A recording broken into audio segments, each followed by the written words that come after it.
ready to learn with us on Bass University Live.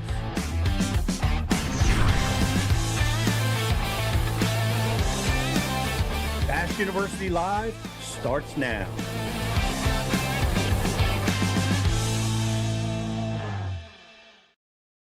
Welcome to Bass University Live. Good to have you with us, and it's good to have my friend with us. Man, one of the greatest anglers of all time, and certainly one of the greatest flippers of all time, Greg Hackney. Good morning, Greg. Man, good to have you with us. Good morning, Pete. Yeah, it's good to be here. I know you just came back from the Pascatank, and there was a story of the haves and the have-nots over there, and I wanted to ask you about the barnacle situation over there because we're starting to see them on the upper Chesapeake now in places. We're having like a drought scenario in this spring where it seems like the saltwater invasion has moved up a little further than it typically does. So I'm seeing a ton of barnacles. Were you fishing around those down there? Yeah, that river system's kind of in that same situation. That whole part of the country's been in that same drought. Like much of a lot of the South has been. Even here at my house, just recently in the last month, have we gotten out of a burn ban? Now it's wet now. Of course, it's coming to monsoon today, but that place kind of set up like a late summer coastal tournament. You know what I mean? Just like saltwater was a lot farther in. A lot of guys saw dolphins even way up to Chowan, which is hundreds of miles from the coast. So but yeah, the barnacles were bad, and I don't know if for people who've never fished around them, that is the worst thing on fishing line that has been created. Like that is it's hard to be like, even with 20-pound test, you're not safe around barnacles. No way. What is your solution? Like, I have been on record when I'm around zebras and flipping, I use gamma like you do. I go up to a 30-pound leader, fluoro leader, and that helps. I land most of them when I scale up to 30. That's been my solution. What do you do? So I really hate to tell this, Pete, but so I use leader material. I'll flip with the gamma leader material instead of using a straight fluoro. So that, because that leader material doesn't go through that same property go through that same process that like the Gamma Edge, which is the strongest, no doubt, the strongest fluorocarbon on the market, but it still goes through that process of making it castable, so you can spool your reel with it, where leader material doesn't, and you can get it on a 100-yard spool, which flipping or cranking is more than enough line because typically you're fishing close. You know what I mean? Like you're making short casts. So you don't even need the whole 100 yards on your spool. Like typically I'd probably put 50 yards of leader material, and I can get by with 20 by doing that. I just use 20-pound gamma leader material, and which is, basically the best form of fluorocarbon that you can buy. And then I don't typically have to worry about breaking off, because I know if you feel of that leader material, how hard it is so much more abrasion resistant than regular fluorocarbon. So I'll always keep me a couple extra spools. I actually had just ordered a couple extra spools of 20 before we went out there for that reason. And I do that here at home. I wouldn't say that typically most of the time here, they're not quite as bad, but in certain situations. And what's crazy is even a 2-pound bass, like when you put some pressure on a 2-pound bass around a barnacle, you got to be careful. But and even like we'll go to Champlain, and a lot of times, a lot of those pilings and stuff will have a lot of zebra mussels on them. And I'll do the same thing there. I'll rig me up a rod with that leader material on it and flip with it instead of using like the regular fluorocarbon. That is a sneaky little secret. We need to put that in the Gamma pamphlet, or maybe not put it in the Gamma pamphlet. Maybe not. I see Scotty Johnson from Louisiana is with us today. Good to have you. Good to have you with us. How is that flipping with that leader material? Is it is it manageable? Well, so here's the deal. Again, you're fishing close. I don't have a lot of issues with it, and another thing is most of the time when you're flipping around barnacles, it's warm weather, which that material, again, it has a tendency not to be as. Now, I wouldn't want to use it if it was 30, if it's 30 degrees. You know what I mean? But I find that the 20, as long as you don't go bigger than 20 in the leader material, I don't have a lot of issues with it, flipping and pitching. And even I like the square bill with it for that same situation, because so many times when you're cranking on that stuff, and a lot of these tidal rivers, honestly, like a square bill is that's a one. If you had 3 rods out, a flipper, a square bill, and maybe a spinnerbait or a bladed jig, but those are the baits you would use, and all of those baits can be fished on that leader material. So, and not have Okay. to worry about the break offs. Okay. What's your knot? I know I've asked you this a million times, but I need to ask it every time because people need to know. When you're flipping in close quarters with the fluorocarbon, what's your knot? So I'm almost embarrassed to say this, but I still tie a Palomar knot and have for the last 30 years. I mean, No kidding. maybe I've tied it for 40. I know guys are like, oh, you don't have any knot strength. I feel like I set the hook pretty hard, and I Yes, you just do. don't have any issues with it. And I think the big key with the Palomar is maybe it's a little harder to tie properly, if that makes sense, because you got to Yes. keep those. So the whole deal is to keep those lines from crossing, because when they cross like that, when you pull it tight, that burns your knot, with fluorocarbon. And so the deal is you want your 2 lines to lay like this. And I feel like for me, how I get, more times than not tie it properly is I never put my line through the eye that it's not doubled. The biggest mistake I see guys trying when they tie it, they put their line through it and then they turn around and run their line back through it again. And I just think there's a bigger chance of crossing the 2 lines when you do that. So my line is always doubled when it goes through the eye of the hook or the eye of the jig or whatever it may be. And I just have a way of keeping my finger in the loop. So when I pull the loop around over the bait, it pulls straight, and I can tie it with my eyes closed. And again, back in the day when I used bad fluorocarbon, and I'm not calling any names on this, you couldn't tie it. And I know there are a lot of fluorocarbons out there maybe that you can't tie it on, but Gamma's one of those that I've been using Gamma since 04, 05, I guess. And been tying a Palomar on it ever since, and just don't have any break offs. Like I tell you this, the last time we were at the Pasca tank, I broke off an 8-pounder the first day. It weighed 8.6. I can tell you why, because I went back the second day and caught it. It was spawning, and it cut me off on regular 20-pound Gamma. It touched a cypress tree, and the instant the fish touched it, the line got cut.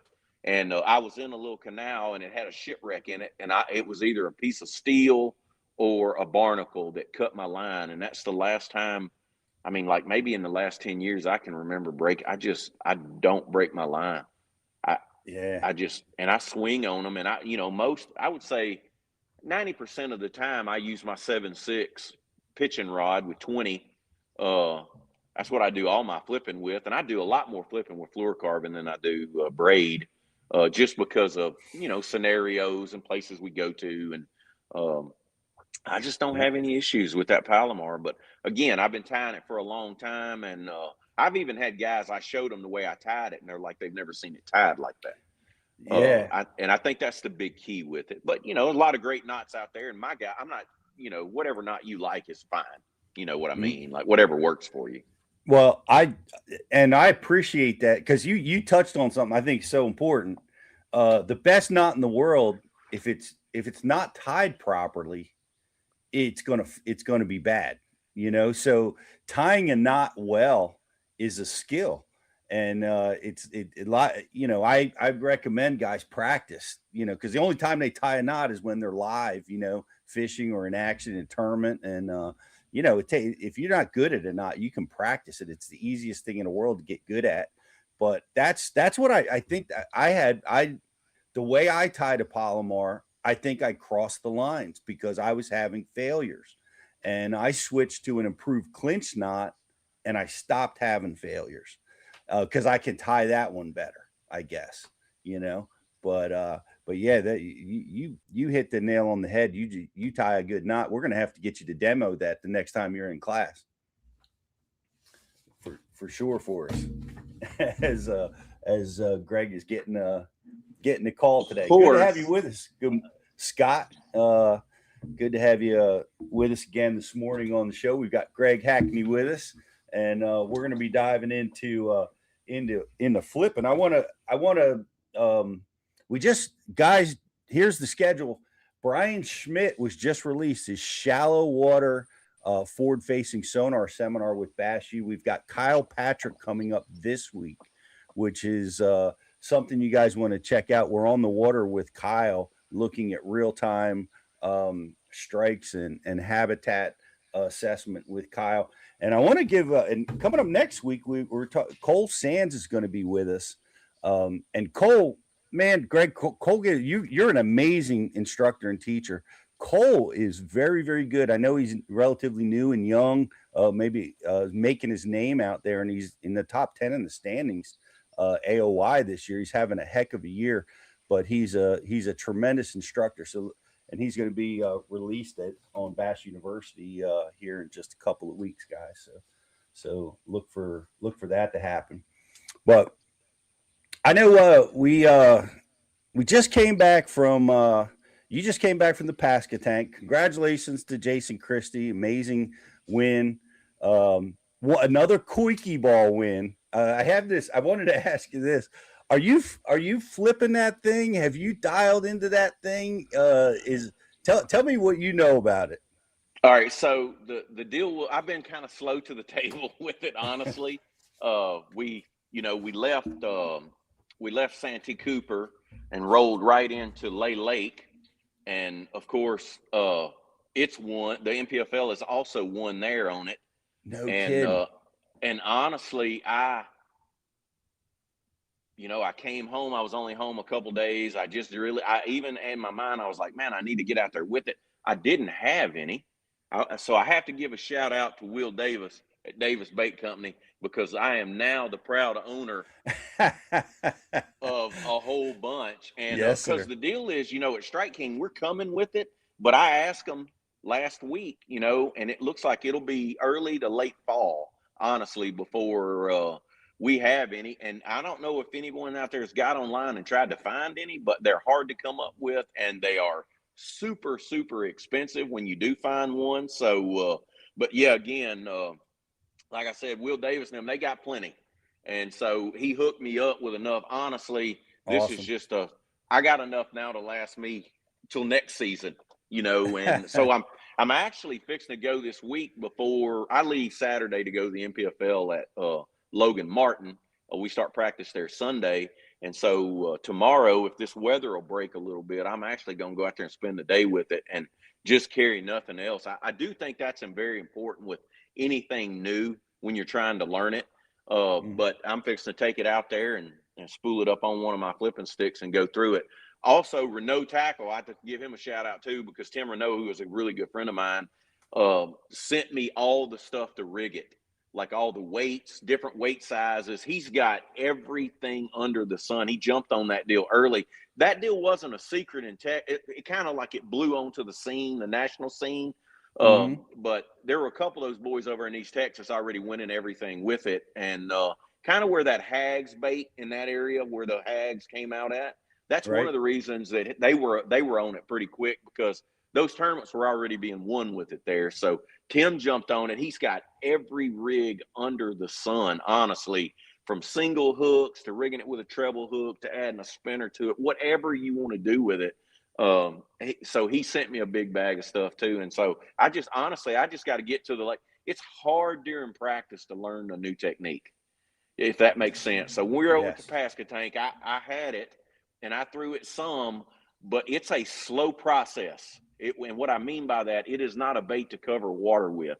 It's a bait to take cover apart with. And, I kept telling myself, well, when I get around the right fish, I'll throw it on them, if that makes sense. But honestly, I just never got around them, or never felt like I got around them. So I never really had much time to spend with it. So like I said, I'm going to the lake tomorrow, like probably have a couple rods out to rig it different ways, and then just spend the day, fishing it here. I'm going to go to a lake that's full of cypress trees and boat docks and brush piles, and just kind of get a feel, And yes, it will be teamed with my active target. But yeah, I got to practice with it. I'll be honest with you. I can't. It's fixing to win. I mean, even after we left Santee Cooper, in my mind, I knew it would win the rest of our events. And the main reason is just because guys were going to go all in on it, you know.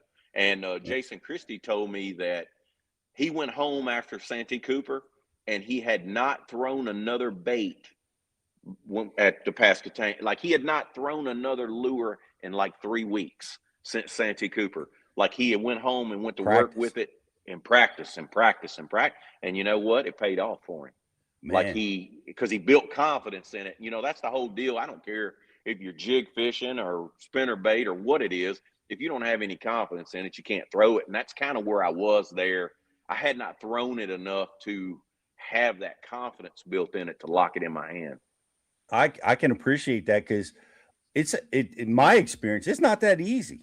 Like, you know, certain baits you can pick up, like when the Senko comes out, you just throw it around and fish bite it.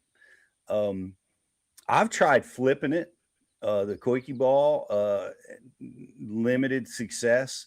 It seems like they need it, they want it floating or moving. You know, I'm still, you know, I don't have that much time with it either. So I'm trying to learn it too. But when I first picked it up, Greg, I'm like, oh man, I'm going to flip this into a tree and they're just going to stomp it. And I haven't had that experience yet. You know, I'm curious to see what happens when you flip it in that tree. So I feel like that's the big, that's probably the mistake I made with it first is putting too much weight on it. Because so I can go with it, you know, because in my mind, I'm like, well, if they'll bite it floating slow, well, if I'll just send it to them, you know, they'll get it.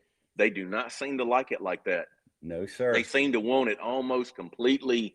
You almost just want enough weight in it to barely, really, I guess in the perfect world, if you can get it to suspend would be really the key with it. But yeah, I'm fixing to spend some time with it. I think that's probably the first mistake I made with it was trying to go with it, if that makes sense. You know, rigging it up like you would a more traditional flipping bait and rolling with it and getting it in stuff. And it acts like it's a bait that they don't want it in the cover. They just want it around it and they'll swim out and eat it.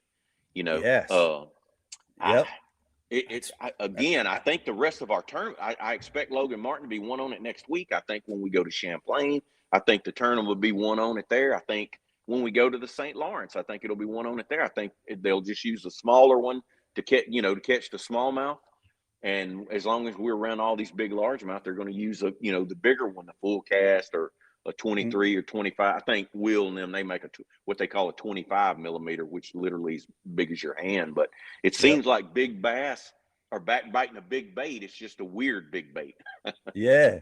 It sure is, and it's interesting because like Chris Johnson, he was on and after he won at Santee, and he was talking about how he was going behind guys flipping docks or throwing stick worms or doing conventional stuff, and that bait was showing the big ones. Like the big ones were looking right past everything, but they're not looking past that when it's applied correctly.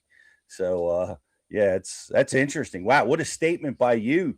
All the tournaments are going to be won with it throughout the rest of this year. That's a powerful statement, Greg.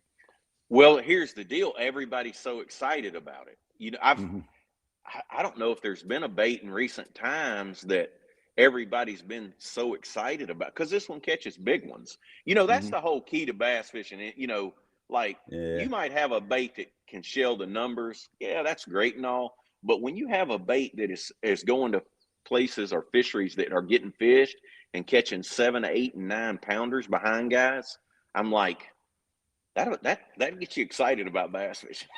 Yeah, no kidding, man. That's So I think, and here's the other thing with it. I couldn't tell you that it's a dirty water bait. It seems like the more visibility you have, the cleaner the water. Of course, it's worked shallow. You know, we've had 2 events, one on it back to back, and they were both, relatively shallow water events, but clear water, clean water. I mean, in my mind, when we go up north where there's sure enough clean water, like what is the draw radius of this bait? Like, they're drawing fish from a few feet on these in these shallow water, but like when we get to Champlain or St. Lawrence or somewhere like that, I mean, where you got 30 foot of visibility where we can see, I mean, like how far is a bass gonna come to get this thing? I guess we're going to find out, right? We've seen it. Like I got introduced to it last year in the Clearwater high school events because my son's busy with that stuff, and we saw the guys scoping spotted bass, and it was dominating tournaments like that. But you're going to go up and fish some Clearwater stuff. Chris Johnson was saying that the smallmouth, he was saying they love it or they hate it. Kind of a thing where they're all over it in a situation, and then there's times where man they just look right past it. So I guess we'll see what happens when you guys get up there. It's interesting. Got Champlain coming up with no forward facing. What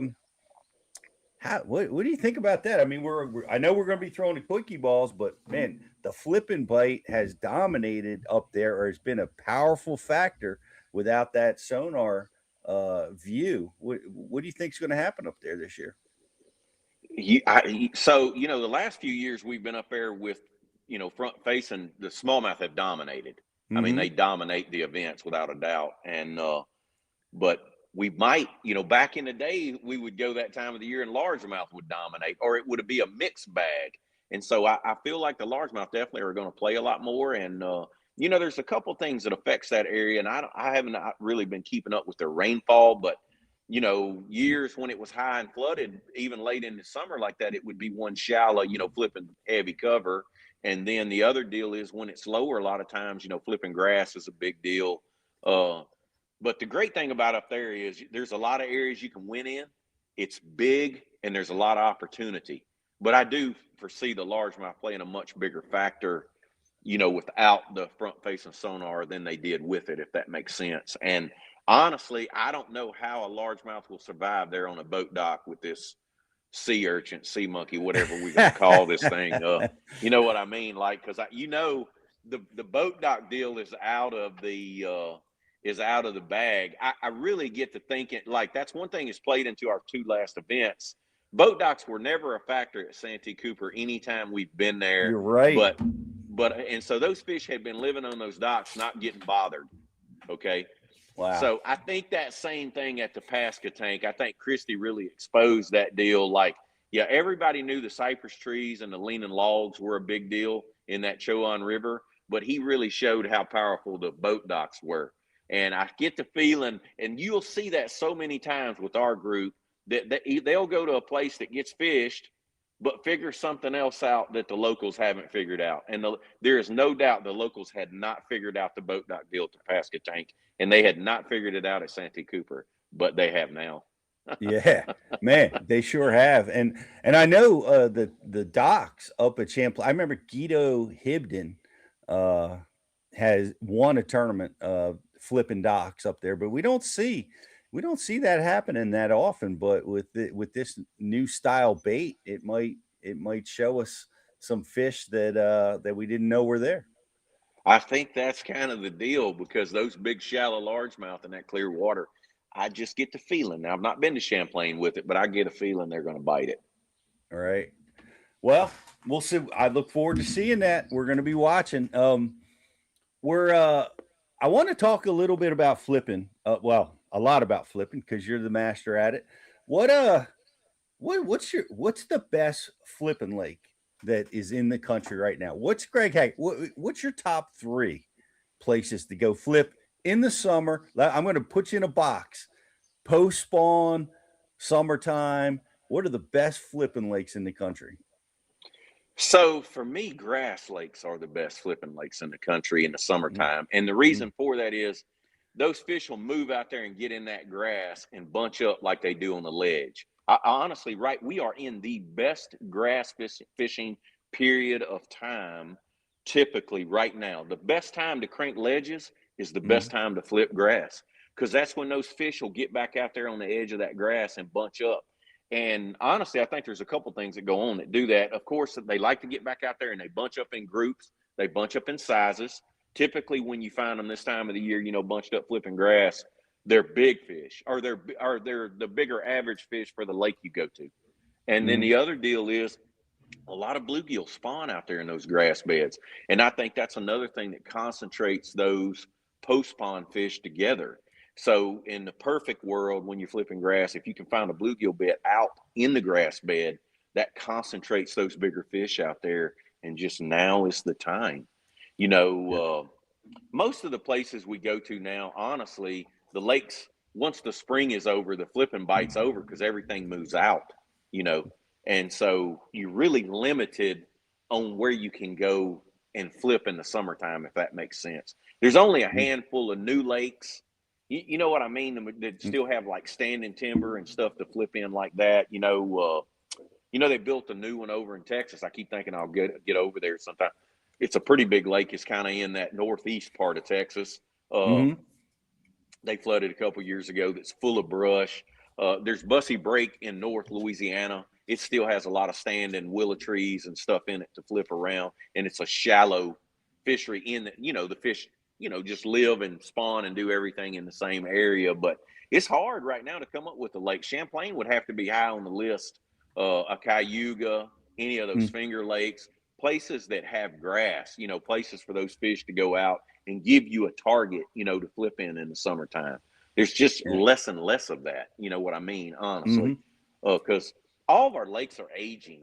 It is what it is.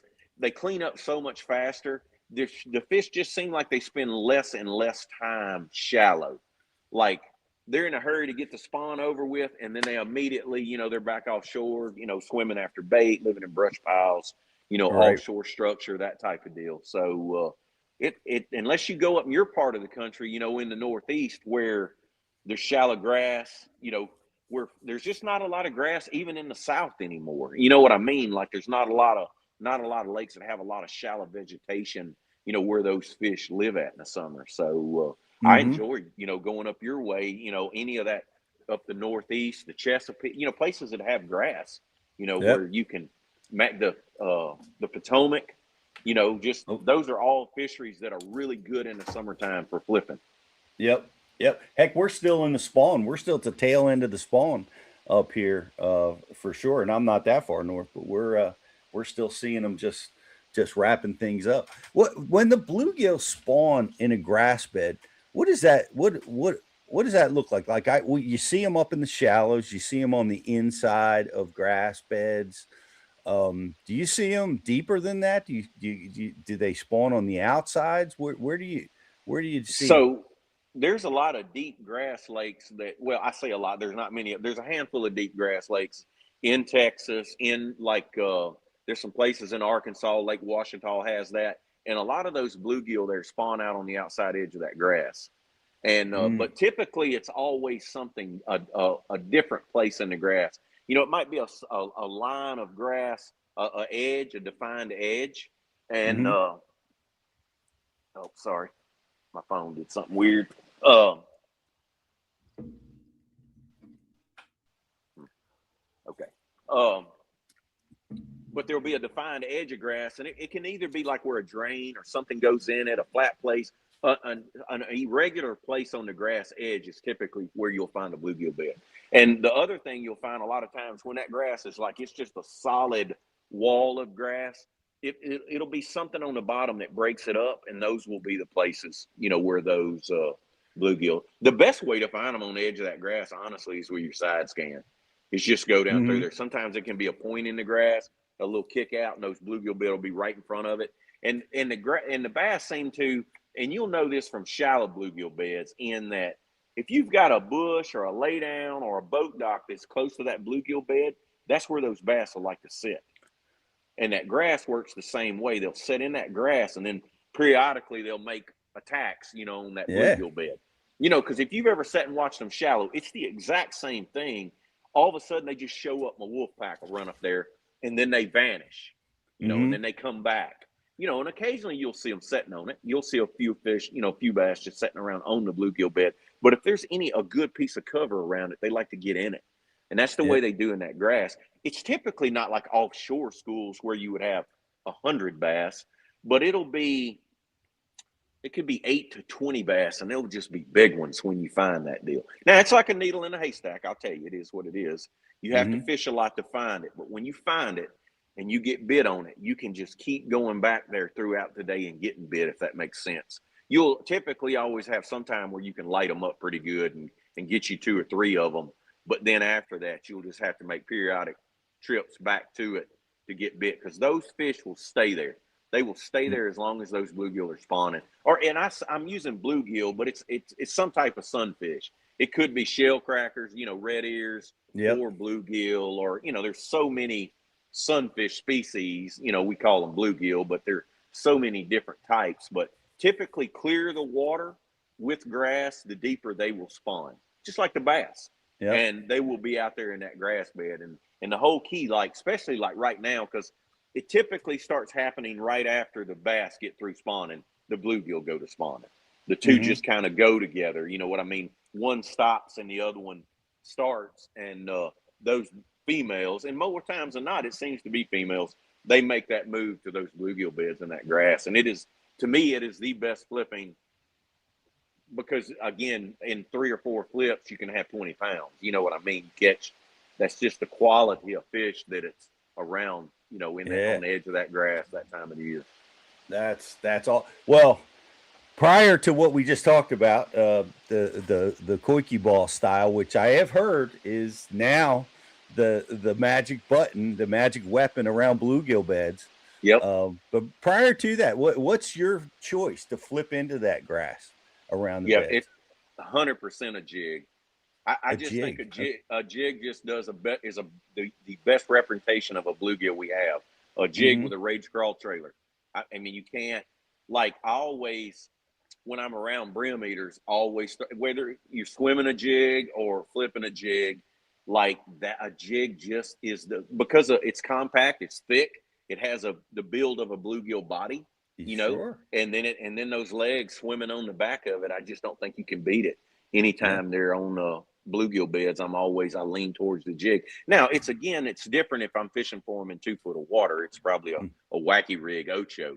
You know what I mean? Like, at Mm-hmm. times I might swim a jig over them, throw a topwater bait. It's a different deal. But when they're out there on that on those bluegill bed, and it seems like a big jig, like I always go heavy depending on the depth of the water. If it's 5, let's just say the grass is 5 foot deep, I'm going to use at least a 3/4.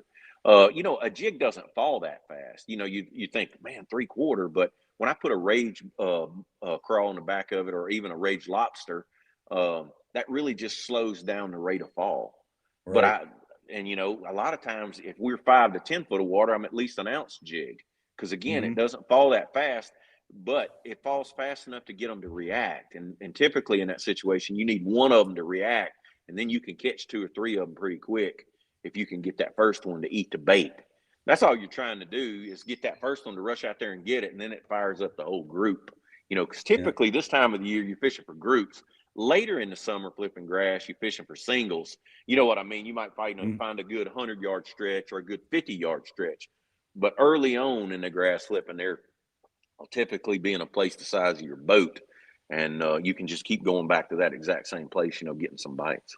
Yep, that makes a lot of sense, and I shouldn't expected you to say jig. I thought you were going to say rage bug or a creature bait or something, but that jig makes a lot better sense as you describe it. Well, a lot of times in that situation, if I'm going to go back to fish that are going to see my bait a lot, of course, Mhm. I'm going to start with a jig, whether it's early in the morning or depending on the conditions. But I'll have that other stuff rigged up too. You know Mhm. what I mean? Like, you could Yep. even go back and fish them with a drop shot before the day's over, to just keep, micromanaging them, and just keep getting a Yes. few of them to bite. You just kind of have to go through that whole gamut of things. But I want to start out there pretty, you know, straightforward, and try to get his. The other deal about a flipping stick and braid and a jig, is how efficient I am. Like, I'm so efficient with it. I'm going to be able to, regardless of how big they are, I'm going to be Mhm. able to get them in at a very high rate of speed and get it right back in there and get me another one. Because when they're fired up, you want to be able to get as much as you can as quick as possible.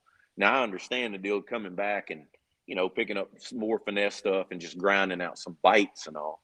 So that's going to be the whole deal about that. This Koike ball too is there's going to be situations where unless you rig that thing up heavy, some type of way, you can't get it to them, if that makes sense.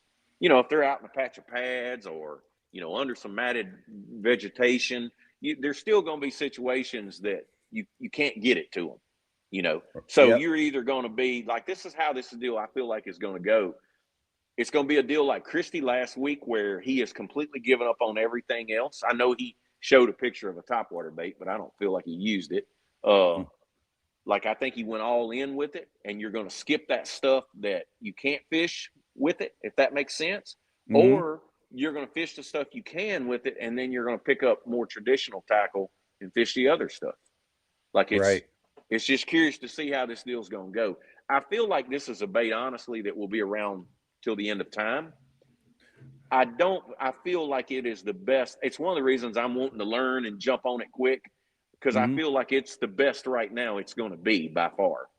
Once the whole world has it in their hand, we're going to see it much like a wacky worm or a stick worm in that, they bite it. They still bite it, and they bite it good, but they don't bite it like live bait like they're biting this thing right now, But it is pretty impressive right now that 8, 9, 10 pounders bite it so readily. You know what I mean? Like, I mean, that's the part about it that intrigues me, that like it is so powerful on these 5 to 9 pounders, So I'm fixing to get some of it this week. I'm just telling you. What a nice asset to have, a bait that draws strikes from all the big ones. That's a pretty good tournament bait to be using. Yes, it is. I mean, think about this. We fished 2 events. Well, here's the deal. Going into even the MPFL, it took over 50 pounds, which was great on lake. We were there when it was the worst conditions possible. Slick as glass, gin clear water, and 0 current on the Coosa River. And I mean, they shelled them on it, And of course, Santee Cooper's full of giants. So, whoever, it always takes giant weight to win at Santee Cooper, But then we go to the Pascatank, and it's 90 pounds there on it, where guys are running for 2 hours to get, so they're fishing in a shortened day, and it still takes 92 and change or whatever to win. So, I mean, it's like, it's hard for me to believe everybody that's bass fishing right now is wanting to get their hands on one of them. You know what I mean? Like, it's just, everybody's got to try it. And like I said, I've actually had 2 bites on it. That's it. I hate to say it, but only 2 bites. And that was at lay. And then the whole deal at the Pascatank, I just never felt like I really got around the deal with it. So I never really threw it. But like I said, I'm going tomorrow and maybe even the next day too, before I leave to go on the road, to just throw it, rig it different ways, rig it on different rods. Is it a 7.6 rod? Is it a 7-foot rod? Whatever works the best with it. I'm going to try to dial that deal in before we go to Logan Martin next week. Yeah. Well, it's going to be interesting to see how that plays out. And I know we've been playing with a lot. I'm out and I want to ask you this question because do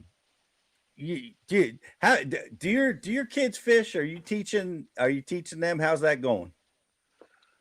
So yes, all of my children have fished. My oldest daughter prefers not to fish now. She's not much of a fisherman, but my other 3 children, both boys and my youngest daughter, are all fishermen. All enjoy to fish, and of course, when I'm home, I'll be honest with you, we bass fish, we crappie fish, we catfish, we fish for everything, because I grew up that way, so I've exposed that to my children. They have not just been limited to bass fishing; they've been limited to all of it. We do it all. Saltwater fishing. Awesome. Both of my sons love saltwater fishing. Both of them have spent some time deckhanding offshore.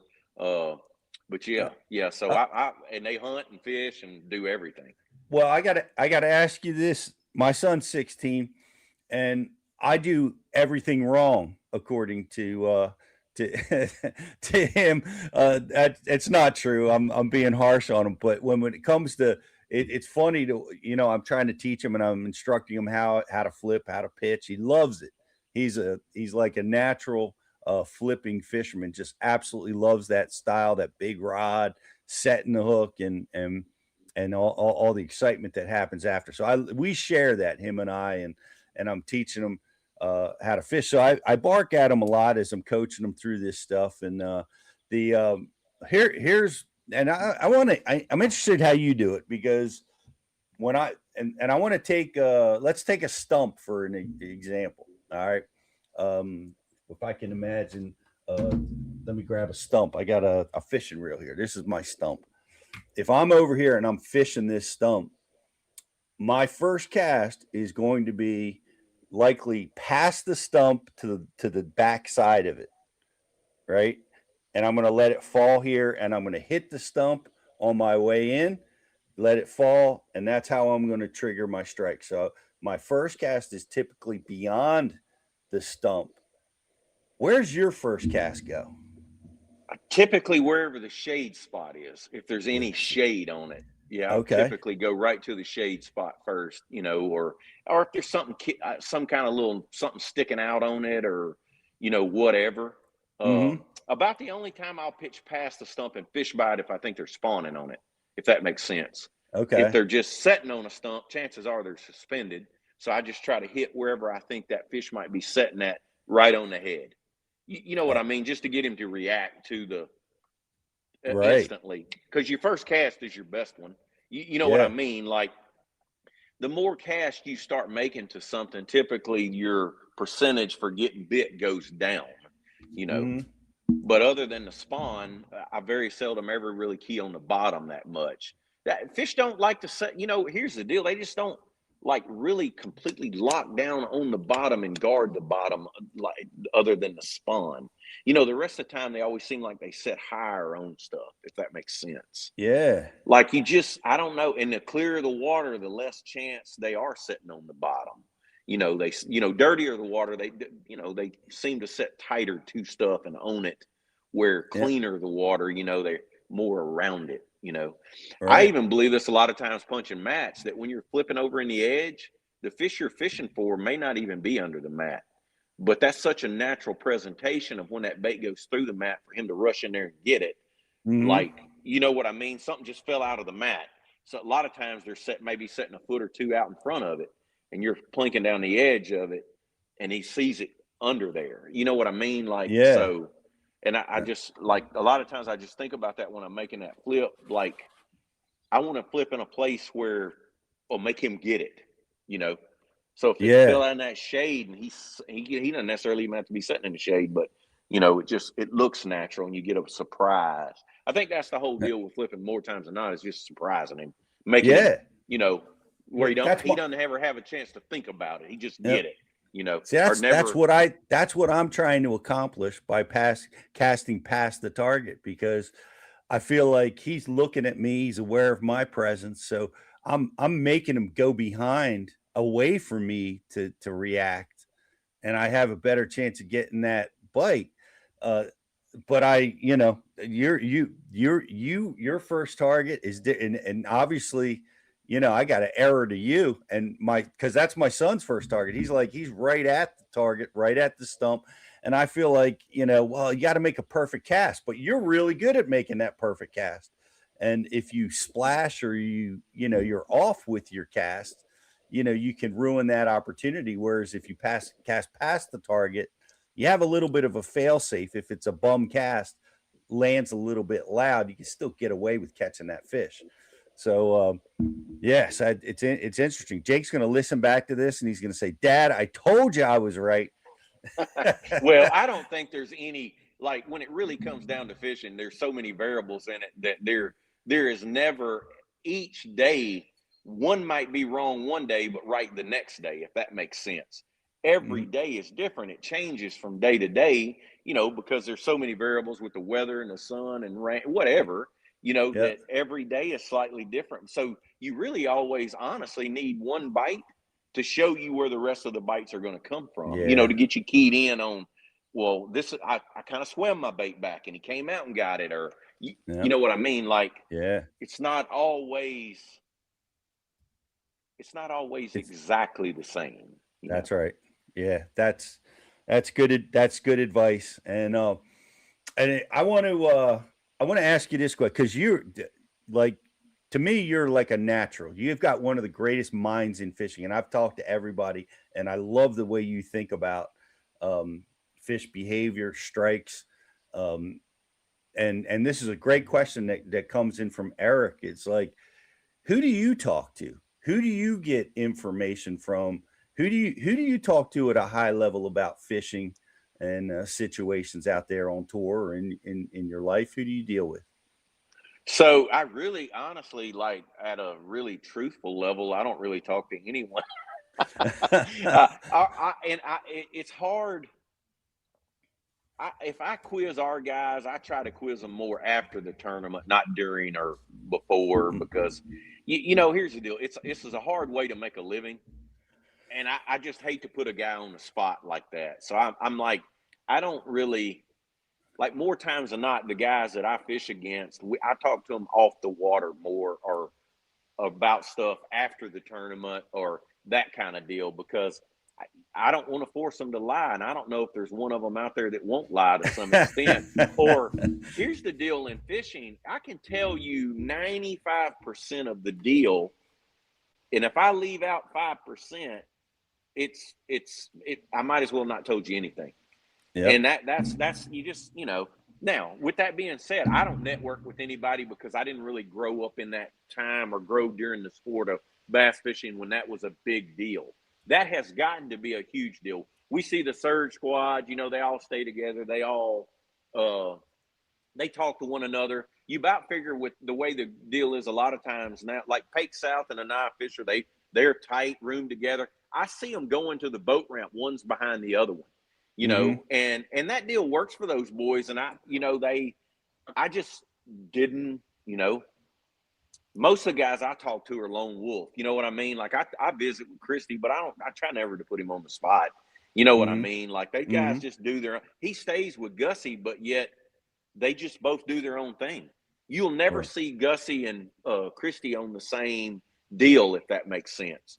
Like they Right. both they stay together because they enjoy each other's company, and I'm sure they talk a little fishing, but like most of the time they just do their own thing. And I've done that for forever. Um, Hmm.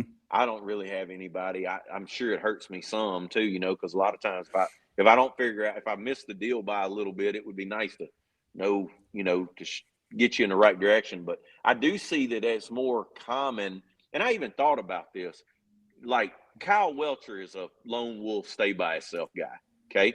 And he's one of the younger, I don't know exactly how old Kyle is, but I consider him, he's younger. You know what I mean? He's Yep. not as young as some of these boys, but he might be the last one, honestly.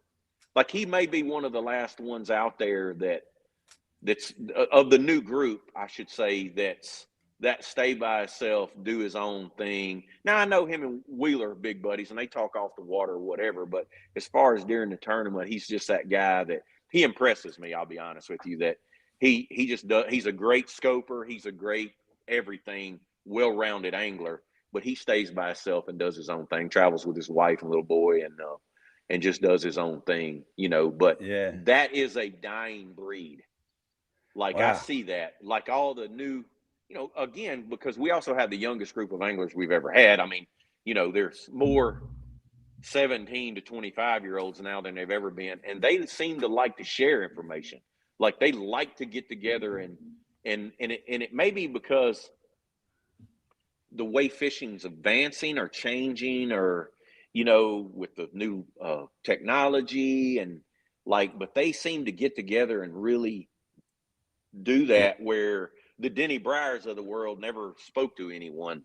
Like that, he would never tell Tommy Biffle what he's doing. You know what I mean? Because it was Hmm. all about him, George Cochran. They were all like, you know, and you got to understand, those were the guys that I grew up with.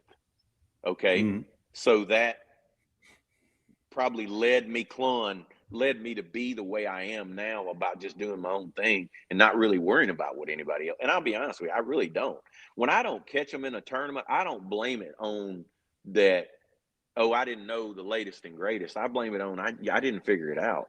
and it's me. It's 100% my fault. So my bad performance at the Pascatank was no one but my own. And I go back and I look at that. Because I had 16-hour drive on the way home to think about it the whole time and what I would have done different, and the Yeah. biggest thing there was I just never got locked into an area. I drove all around 1,000 miles of that deal, and I'm like, next time you go back, you need to pick an area and spend all 3 days of practice and not get, you know.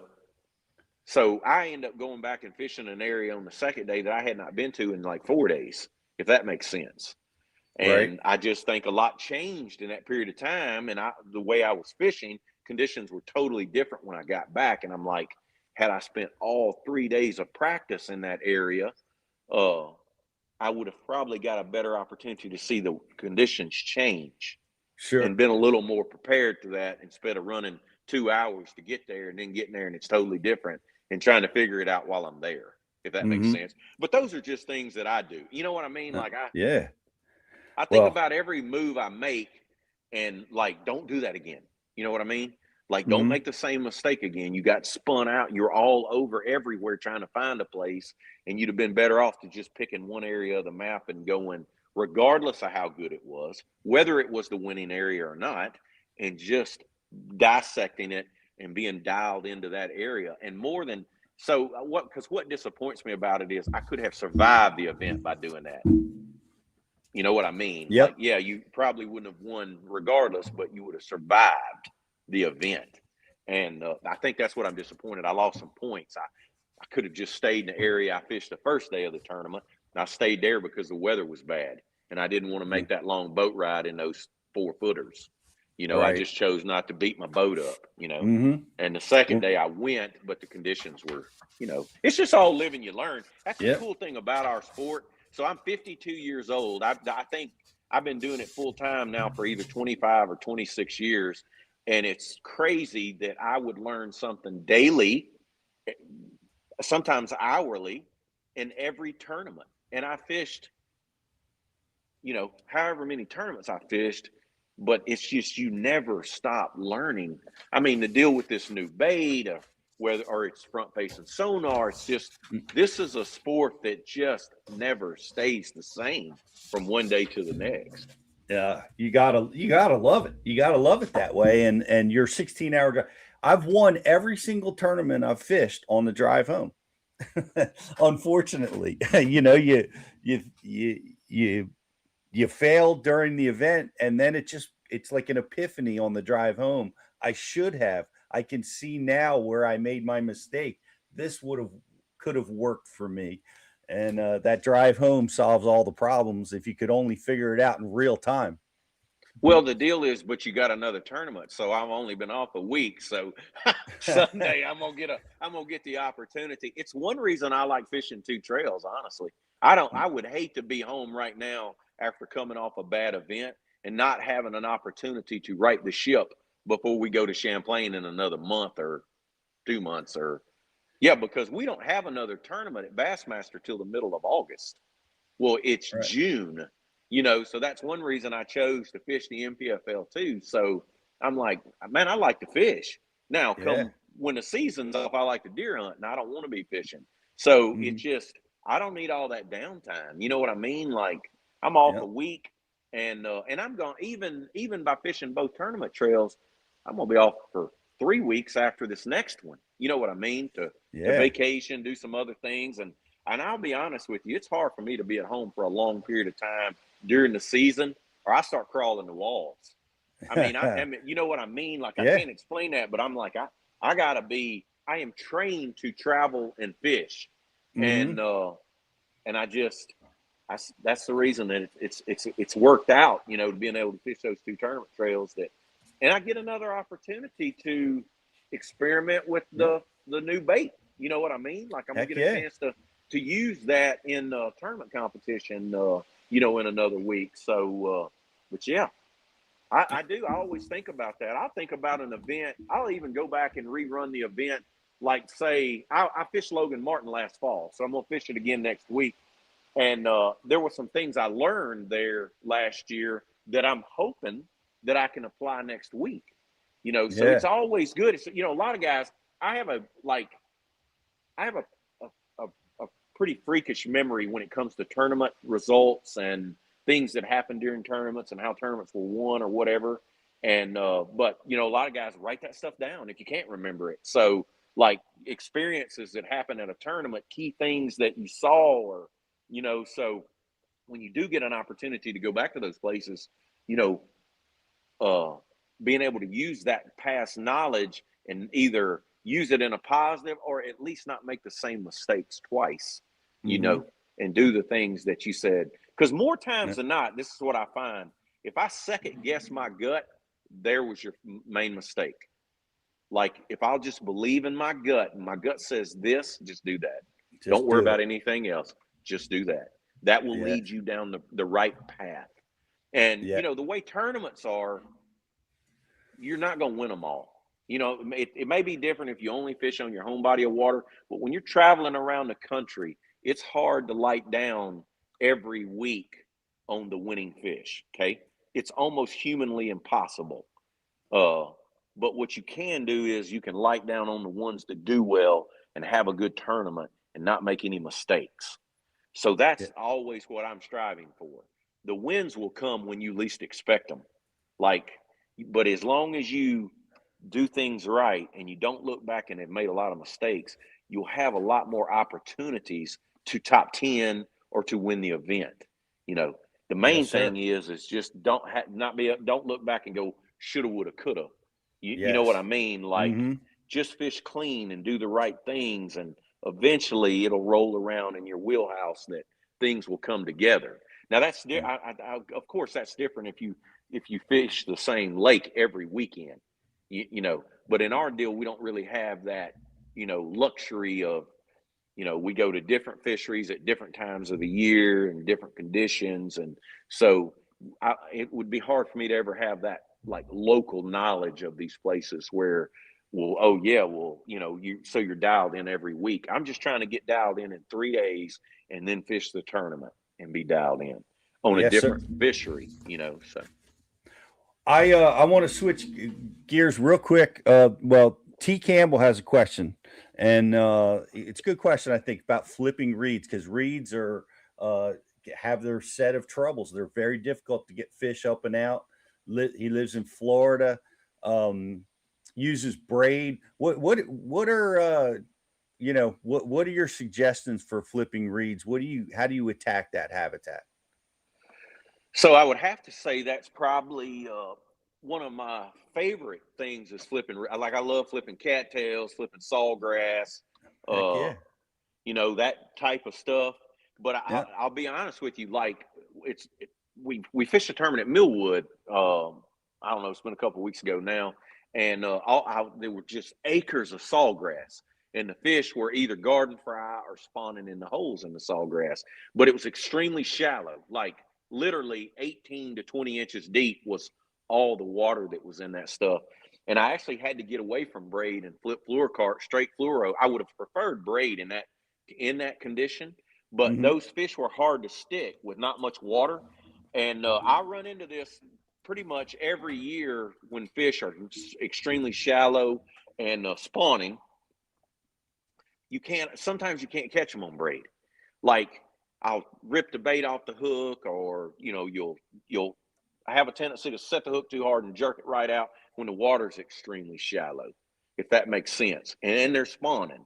Hmm. Once they get just a little bit deeper, it doesn't seem to be an issue. I can go back to straight braids, But I'll be honest with you, the big thing that I've learned over the years since switching from mono to fluorocarbon and to braid, our lines have a lot lower stretch, and just using a lot softer rod is probably a huge key.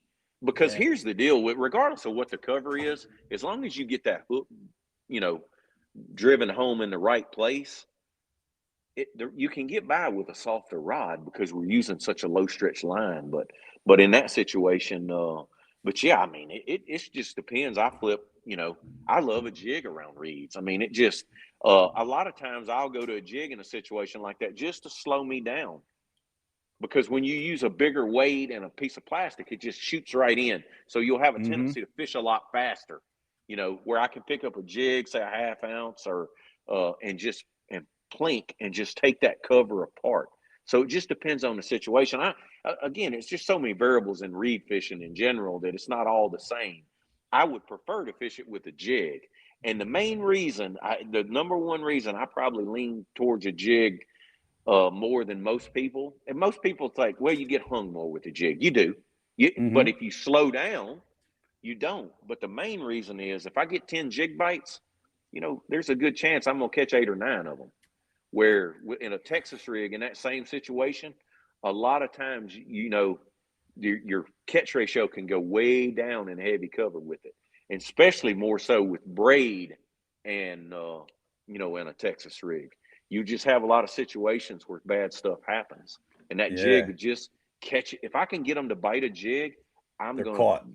they're caught, you know. Yeah, that's the Yeah. main thing. And the other deal is, I do not understand the physics behind this, but in the same situation that I would feel like I would need to use fluorocarbon to catch the fish, I would always use straight braid on the jig and never have any issues sticking them. And it's something about, and I don't know the physics behind it, but it's something about that Texas rig folding. That weight folds around on the hook, if that makes sense. When Mm-hmm. they when they get it, like more times than not, that bait is wadded up in there and that weight's got to straighten out, and then you got to pull everything home, and you just don't have that with that jig. That the hookup ratio on a jig is just so good. Like, Yeah. and anytime I can get by with a jig, I'm going to use it for that reason, just because I'm like, I'm going to catch everyone that bites me, even though I may miss one or two. In my mind, if they're biting a jig, I'm fixing to catch them, Yeah. is the Yeah. big reason. Well, and we've seen that with you. I want to. I'm gonna wrap this up. What's the biggest? I want to know Greg Hackney's biggest bass flipping. What is your PB, and where did that happen? So St. John's River, 1010 is the biggest fish I've ever caught flipping. Uh, Nice. I've weighed in. I caught two. Well, I caught both of them flipping. I caught one of them on a Strike King shimmy stick, and the other one on a rodent. We were there back to back years, and I caught a 10-9 one year, and we came back the next year, and I caught a 10-10 flipping. One was on straight 20-pound gamma fluorocarbon, the one on the shimmy stick, and the one on the rodent was on braid. One of them I caught flipping lily pads. The other one I caught flipping holes in the eelgrass. But yeah, I've weighed in a couple 11-pounders, but I've caught all them big worm and casting. Caught Right. 11-11 at Falcon, caught it on an anaconda, and I caught a 11-11 at Amistad, and actually caught it on the swim bait. But yeah, the biggest flipping fish, you know, What, the what's that? biggest fish What's I've ever caught was 12.5 pounds, and I caught it sight fishing on the Arkansas River off the bed when I was nice? younger, fishing with my daddy Okay. one Sunday afternoon. But yeah, No, that's. I'm 10, just going 10. through that process because we're talking about and flipping to put on short line, setting the hook, 10-pounder coming up. That I mean that had to be ballistic. So I've had two fish. I did not see either one of them. One of them was at Ray Roberts in the Toyota tournament, and the other one we were at the California Delta in a Bassmaster Elite, and I had two on short line, 15 foot, uh, and I could not turn either one of them. And I always felt that both of those fish were teenagers, like they were in the teens. I Yeah. couldn't. Both of them. It's crazy. One reason I remember them, the one at Ray Roberts, I flipped in. The lake had been low and it had grown up in all these little button willow bushes that were probably about the size of a 50-cent piece, and there was a hole over in them, and I flipped over, and there was 65-pound braid and a rage bug, and set the hook on this fish, and the fish pulled the trees down with my braid and run out in open water and came off. Oh. And I remember I couldn't rig up my rage. I couldn't hardly rig afterwards. And then I was in a hole at the California Delta, and I was punching mats, and I had just caught an 8.5-pounder, and so I'm dialed in, and there was dead hyacinth mats, and we went up just a little bit farther, and exact same bite. I flipped in, lifted it was on a rodent. I lifted the bait, the fish bites. I set the hook in it. it tears a hole in the mat as big as my front of my boat, and I never saw it. I couldn't pull it up. Like Oh the man. fish was so big, I couldn't, even with the 7-Eleven flipping stick, I couldn't pull it to the surface. And Wow. I never turned. I do remember the one thing about those two fish. I never turned the reel handle on either one of them. Like I was never able to. When I set the hook, I never could turn the handle on either one of them. But That's so cool. yeah, That, well, kind of cool. kind of cool. Yeah. I always worry, and you probably have the same deal, that I've shook off my personal best practicing, like in mats. I remember one time at Okeechobee, I got on a mat at practice and I couldn't drop that bait down in there. And every time it was just, doof, just easing off with it. And I'm shaking them off. And I'm like, I know that these have got to be some big ones in here. And that's happened to me a lot over the years. I know that's had to happen to you too. Yeah, it does, and you always wonder. And then, I found a fish that was 10 or better on the bed earlier this year at Harris Chain, and of course, a cold front went through, and the fish left. And I, and since then, I'm like, why did I not catch that fish in practice? I just thought there might be an outside chance that fish might. Yeah, Yeah, I knew the cold front was coming. That it might yeah, hang up in a. There were some little mats and some bushes around, and I was yeah. like, it might just hang right there, and you might get a chance at it. And I didn't. I did. When I found it, it was standing on its head, and literally its tail is bigger than my hand, and there's like 4 inches of it sticking out of the water when I find it. And I get up there, I watched it for like 10 minutes. Uh, and there was just only a small part of me, but there was a small part of me said, just go ahead and flip in there and get this over with. Oh man, that's Uh, that's what we do to try to win a tournament. It's crazy yeah. to give up, but well, shoot, man, it's always awesome to have you with us, Greg. I appreciate you taking the time, and wish you best of luck down at the MPFL, and with the Will. What's Will Davis's uh bait called? What is the name of that bait? I don't think I don't think he has a name for it. I don't know. Oh, it's the urchin. There it is, the urchin. Yeah, I see it. The urchin. Yep. There. Uh, and here's the deal. I think this is the middle size one. I mean, Mm-hmm. he's making that one that's as big or bigger than the full cast. But I know he has them in stock because he literally, I'd have to count them, but I think I probably have close to 100 now. So I felt like I got enough to get me till next spring anyway. Well, I hope so. We look forward to you hearing about your, tournaments and your practice. We'll be watching, and appreciate you being with us. And want to invite you guys to check out Greg's instructions on Bass University. His flipping is all available for you guys over there at bassuniversity.com, as well as for you guys going up north. You're flipping for smallmouth seminar, which is a very unique seminar. And I want to invite you guys to go check that out. Thanks a lot, Greg. You're the best. Man. I appreciate you, and good luck at the MPFL. Okay. We'll see you later. Thanks, Pete. All right. Thank you, sir. Greg Hackney, everybody. I said it on the air. I think he's one of the greatest thinkers in the sport. He's a natural outdoorsman. He thinks about fishing in ways that you really don't hear guys, talk about. So I love talking to him. I love that he teaches for us at Bass University. I want to invite you guys to go check that out. We're going to take a quick commercial break, and we'll be right back with some more Bass University. We're off the clock to clock more fish, to fill our live wells and empty our coolers, because there's more to explore. The latest Humminbird fish finders work fast, see clearly, and know all the best spots. They fish even smarter paired with the Minn Kota, and break down the water like never before. If you like your plans loose and lines tight, then it's time to explore. Only with Humminbird. Get right to the fight. New Mega Live 2 forward-facing sonar puts you on more fish with an ultra-clear, rock-solid picture of underwater action. Next-gen clarity, next-level fun. Only with Humminbird.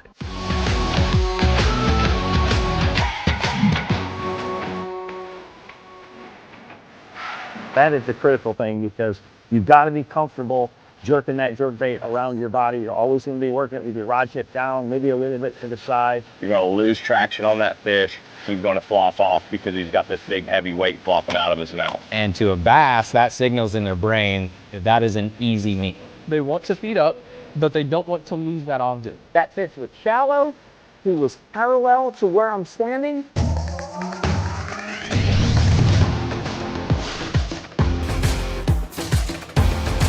Reading that screen, watching, throwing, casting, learning.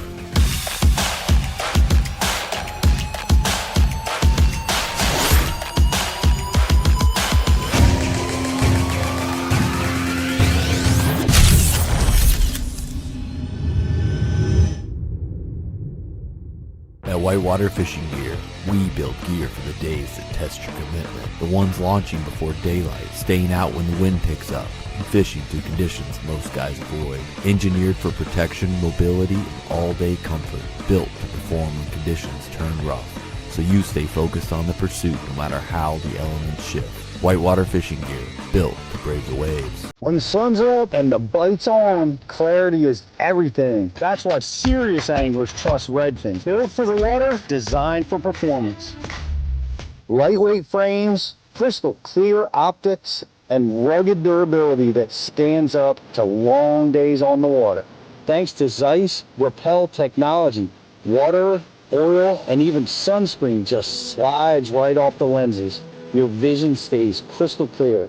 See more, fish smarter, and protect your eyes with Redfin. Redfin polarized sunglasses.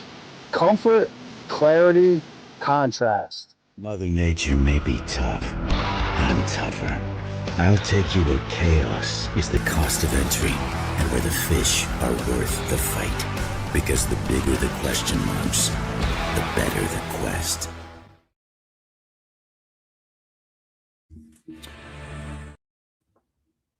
Welcome back to Bass University Live. Speaking of my quest, we're running our quest on trolling motor only lakes.